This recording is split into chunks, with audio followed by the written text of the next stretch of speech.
Shame we had good numbers. Yeah. Oh, there we go. I think we're back on. Oh, I'm going to have to pay for more data. I totally lost track of that then. The answer is Unit uses more than 10 gigs of data. It's used about 18 gig of data tonight. I blame you. Ooh. I blame you for your exciting explanations. That'll be the reason. I've literally nothing to say to that. I hope we're audible to people at least. It'd be appreciated if anyone can hear us and let us know we're not just whistling into the breeze somewhere. Talking to the ether. Exactly. Yes, I think we're okay. Okay, the bite rate's down, so we're better stable. I'm guessing we haven't got long left for this one anyway. So. No, probably not. So, Soraya. So deciding on what she's going to do, the experiment. She leaves the bag where she left it, with just the one bag. Heads out carefully to the entrance of the passageway, the alleyway, and she just looks for another nearby passageway, well, maybe across the road, something like that, and tries to walk as casually as possible from her one to that one.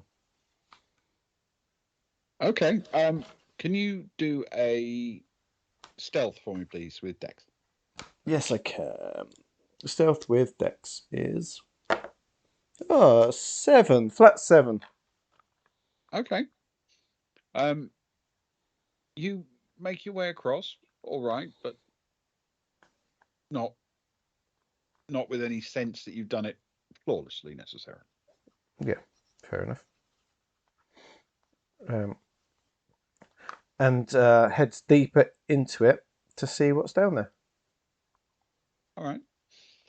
Down this alleyway, it doesn't take very long before you get to what seems to be a little municipal square, but it's a private one shared by some apartment buildings that are wrapped around it.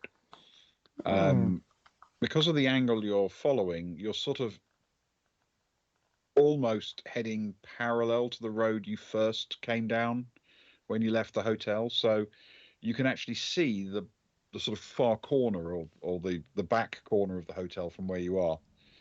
It's just a couple of blocks over. Is it a deserted square? Are there a few people milling around? How's it looking? There are a couple of people in it. It's not a huge area. There are a couple of people in it. Someone just taking a shortcut through it, and someone sitting on a public bench.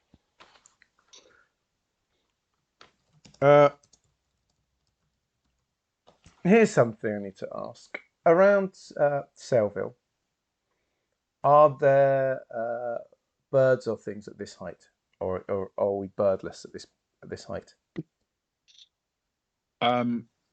There don't appear to be any birds that you've noticed. Okay, I'm not going to go full bird lady from Home Alone to them. It was my plan. I was hoping for it, but I guess the dream is dead.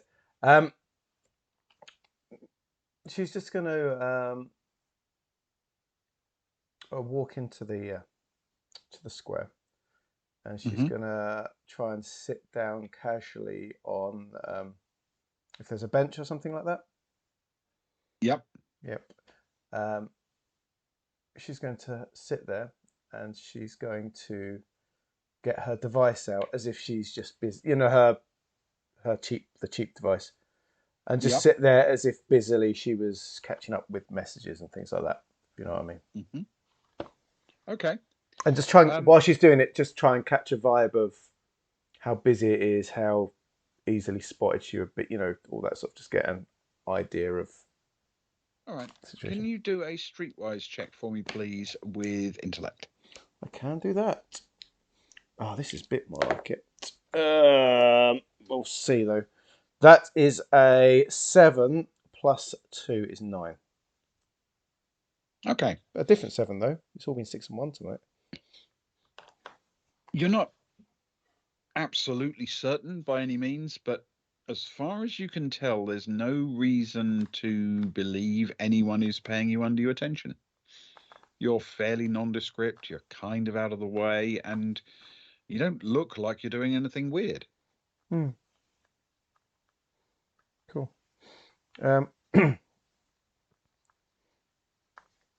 Is it a dead end, or is there like a theoretical escape way that way? There are exits from this in several directions, basically 4. The one you came in through and 3 others. Okay, fantastic. She's going to sort of act it out, pointedly look as if she's sort of just finished sending it. And then she's going to stand up and walk towards start with the opposite exit to the one she came into. Okay, that's more or less towards-ish the inn. Okay, so you've got so the one she came in, and you've got so the main one was sort of off the main. Well, I'm gonna call it the main road. It might not be a big road, but it's the one we came off, right? And then the other one's towards inn. So she'll pause there when she spots that's you can see the edge of the inn. Then she'll go to the one from the one she came in to the one to the right. All right. Yep. That way you head down a sort of, I'm tempted to say it's quite a narrow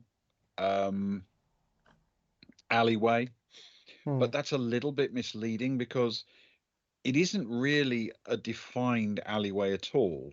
There are buildings on both sides. Those buildings are different shapes and sizes, and they go back different amounts. So there are places where they're quite close together, and you do get a really narrow bit.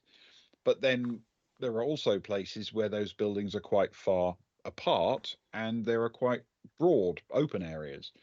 It all seems to be quite higgledy-piggledy down this bit. The main roads that would run the other sides of those buildings are relatively straight, but this bit is just jagged and almost random. A bit like a rat run or something like that.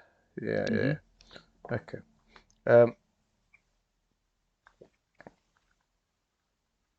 She's going to keep walking. Is there does it exit onto anything if she keeps going? There are any number of little narrow alleyways left and right between various buildings. And at the end, yes, there's what appears to be an exit onto a proper road. Okay. Okay. She's going to stop before going out onto the main road. This is an interesting alleyway.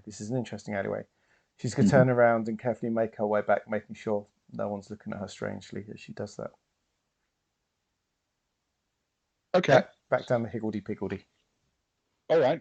Can you roll a streetwise for me, please, with intellect? Oh, did well. That's the best one of the night, I think. 9 plus 2 is 11. Okay. Nobody seems to pay much attention to someone just wandering down the back of the buildings. So what she's going to do is, as the time is passing, and I don't know if the time has passed enough from the sort of the 5 minutes waiting thing, you then doing the walk, then coming back, and so on and so forth. Her plan is to just head back carefully to where she left the bag,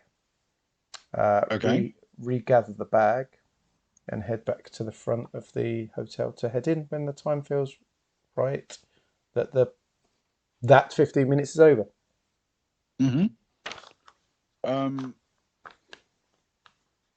Okay.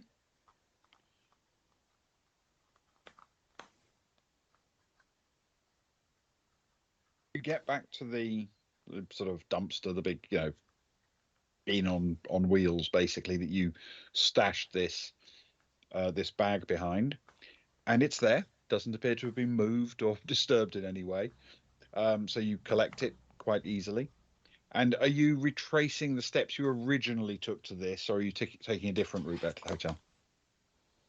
Oh, that's a very good question.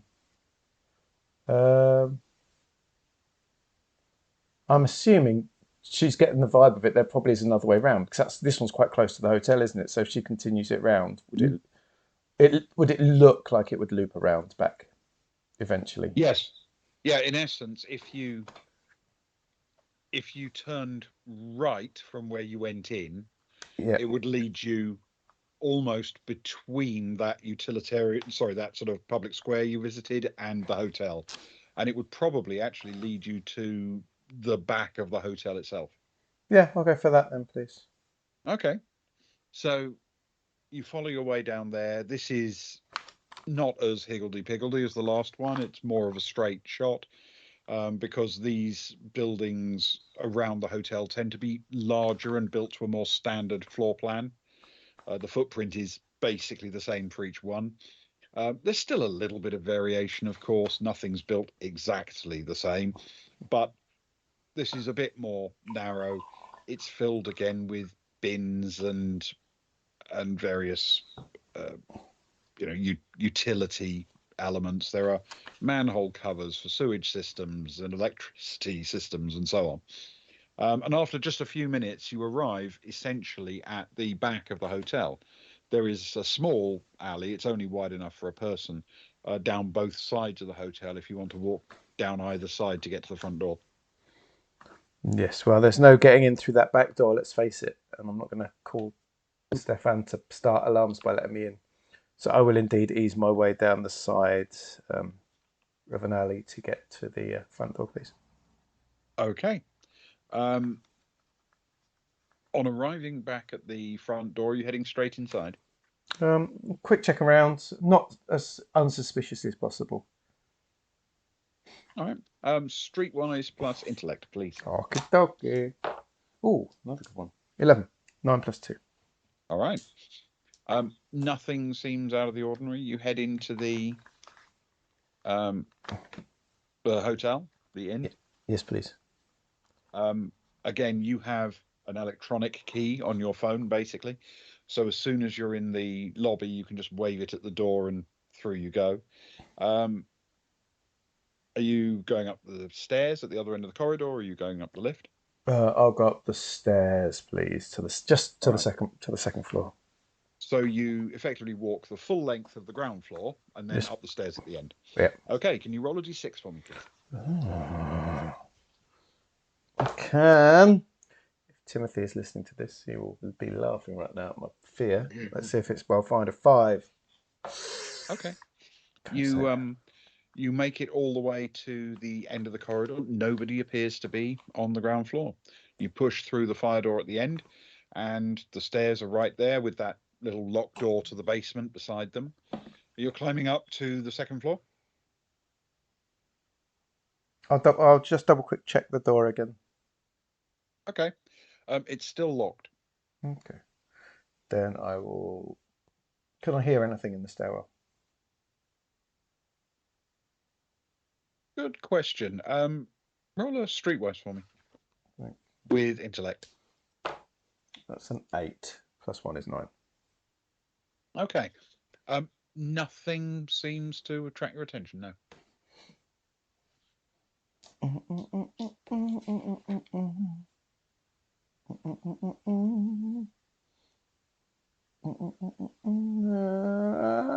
sorry, everyone. I'm just looking at my sheet. It's not very good to listen to, but there is a reason for it. Yourself an EMP. Yes, she's just holding up. I've got plastic explosives. I've got smoke. Where did I put that pocket? Feel the smoke. I'm out of breaching charges, though. That's very upsetting. Very disappointing. I've